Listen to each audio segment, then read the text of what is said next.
Assalamu alaikum dear students. This is your Urdu lecture. This lecture is for class 4th. Today our topic is question answers of chapter दरिया दिली. Page number is 11. आज हम इसमें देखेंगे कि हमने question answers जो हैं वो किस तरह से करने हैं.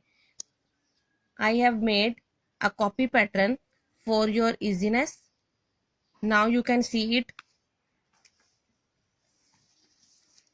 Chapter name is दरिया दिली.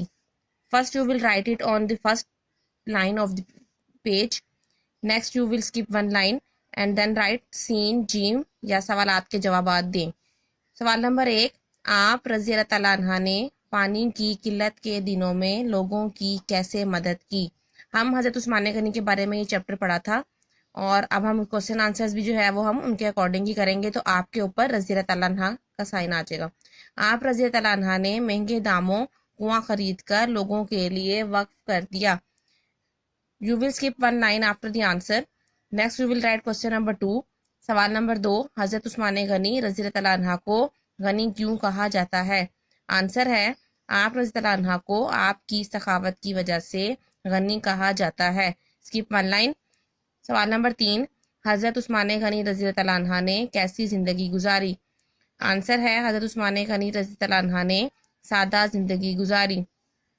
Question number 4. हजरत उस्मान गनी ने गल्ला किस कीमत पर बेचा. आंसर है हजरत उस्मान गनी ने गल्ला बगैर किसी कीमत पर बेचा. सवाल नंबर 5. कहत के दिनों में खलीफा कौन थे. आंसर है कहत के दिनों में खलीफा हजरत उमर फारूक रज़ी अल्लाह तआला अन्हा थे. लास्ट क्वेश्चन है क्वेश्चन नंबर 6. कहत के दिनों में आप रज़ी अल्लाह अन्हा ने लोगों की कैसे मदद की. आंसर है आप रज़ी अल्लाह अन्हा ने सारे का सारा गल्ला गरीबों और ज़रूरतमंद लोगों में तकसीम कर दिया. ये काम आपने अपनी क्लास पर कॉपी पर अकॉर्डिंग टू पैटर्न करना है. जहां पर आपको लाइन स्किप बताई गई है वहां पर आपने लाइन स्किप करनी है और फिर आपने इसको इसी तरह से करना है. Thank you for this.